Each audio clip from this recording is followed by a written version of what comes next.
श्री रामचरितमानस पावन पाठ अयोध्या कांड दोहा संख्या 60 से 63 तक। वर्णन श्री राम कौशल्या जी संवाद एवं सीताराम संवाद। जय श्री राम। कई प्रिय बचन विवेक में की न मातु परितोष, लगे प्रबोधन जान किया प्रगति विपिन गुण दोष।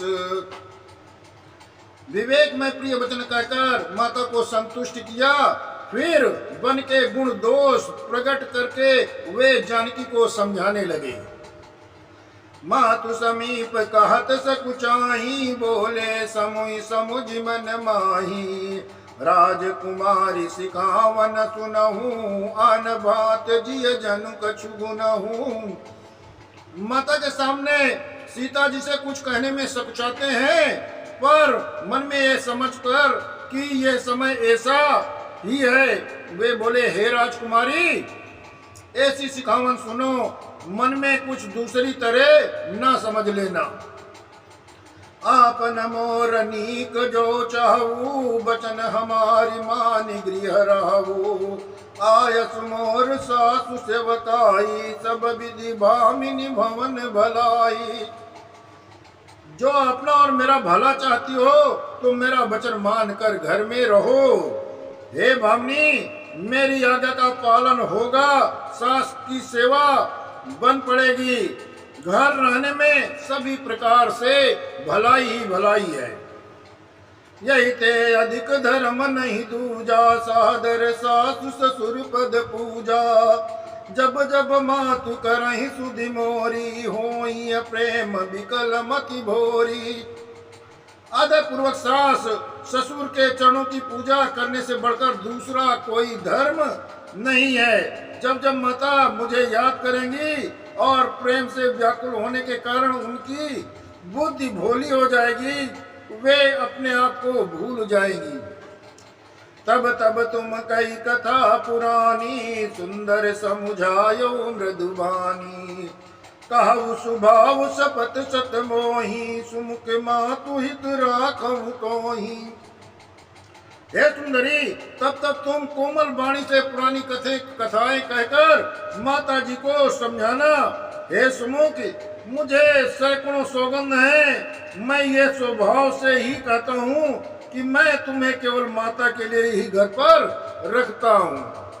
गुरु सुति सम्मत धर्म फलो, पाई अभी नहीं कलेश। हट बच सब संकट सहे, गालव नहुस नरेश। मेरी आज्ञा मानकर घर पर रहने से गुरु और वेद के द्वारा सर्वसम्मत धर्म के आचरण का फल तुम्हें बिना ही क्लेश के मिल जाएगा। किंतु हटके बस होने पर गालव मुनि राजा नहुस सबने संकट सहे। मैं पुण्य करी प्रमाण पितुबानी, भेगी फिरब सुनि सुमुखी सयानी। दिवस जात नहीं लागी हमारा, सुंदर सिखवन सुनहु हमारा। हे सुमुख हे सयानी सुनो, मैं पिता के वचनों को मानकर सत्य मानकर शीघ्र ही लौटूंगा, दिन जाते समय नहीं लगता। हे सुंदरी हमारी यही सीख सुनो। जो हट करहु प्रेम बस बामा, तो तुम दुख पाऊ बपरिणामा। कानन कठिन भयंकर भारी, घोर घाम हिम बारी बयारी। हे बामा यदि प्रेम बस हट करोगी तो तुम परिणाम में दुख पाओगी। वन बड़ा कठिन कष्टदायक क्लेशदायक और भयानक है। वहाँ धूप जाड़ा वर्षा और हवा सभी बड़े भयानक हैं। कुछ कंटक मग कांकर नाना, चल पया दिय बिनु पद त्राना। चरण कमल मृदु मंजु तुम्हारे, मार्ग अगम भूमि धर धबारे। रास्ते में कुछ कांटे और बहुत से कंकड़ हैं, उन पर बिना जूते के पैदल ही चलना होगा। तुम्हारे चरण कमल कोमल और सुंदर हैं और रास्ते में बड़े बड़े दुर्गम पर्वत हैं। कंदर कोहन दीन दनारे, अगम अगाध न जाहि निहारे। भालु बाग ब्रक के हरिनागा, करही नाद सुनि धीरज भागा। पर्वतों की गुफाएं, खो, दर्रे, नदियां, नद और नाले ऐसे अगम में और गहरे हैं कि उनकी ओर देखा तक नहीं जाता। रीछ, बाघ, भेड़िया, हाथी, सिंह ऐसे भयानक शब्द करते हैं, उन्हें सुनकर धीरज भाग जाता है। भूमि शयन बल कल बसन, असनु कंद फल मूल। ते कि सदा सब दिन मिलही, सबुहि समय अनुकूल। जमीन पर सोना, पेड़ों की छाल के वस्त्र पहनना और कंद मूल फल का भोजन करना होगा, और वे भी क्या सदा सब दिन मिलेंगे। सब कुछ अपने अपने समय के अनुकूल ही मिल सकेगा।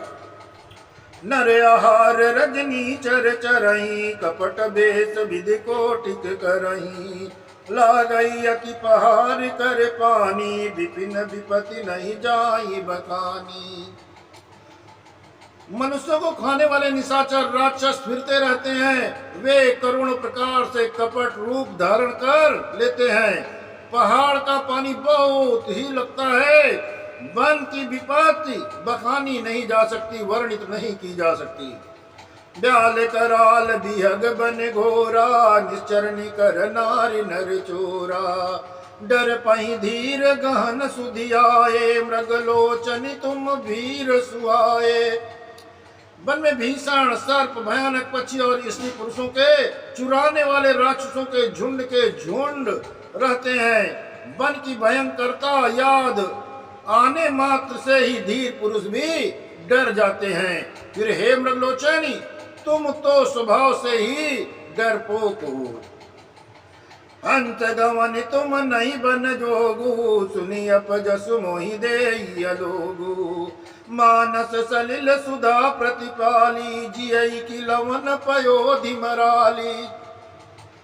हे हंसगमनी, तुम बन के योग्य नहीं हो। तुम्हारे बन जाने की बात सुनकर लोग मुझे अपयश देंगे, बुरा कहेंगे। मान सरोवर के अमृत के समान जल से पाली हुई हंसनी कहीं खारे समुद्र की ओर जा सकती है। नवरसाल बन बिहरन शीला, शोकी कोकिल विपिन करीला। राहु भवन यस हृदय विचारी, चंद बदन दुख कानन भारी। नवीन आम के वन में विहार करने वाली कोयल क्या करील के जंगल में शोभा पाती है। हे चंद्रमुखी, हृदय में ऐसा विचार कर तुम घर पर ही रहो। वन में बड़ा कष्ट है। सहज सुहद गुर स्वामी सिख, जो न करई सिरमानी। सो पछताई अगाई उर, अवश्य होई हित हानि। स्वभाव से ही हित चाहने वाले गुरु और स्वामी की सीख को जो सिर चढ़ाकर नहीं मानता, वो हृदय में भरपेट पछताता है और उसके हित की हानि अवश्य ही होती है। जय श्री राम।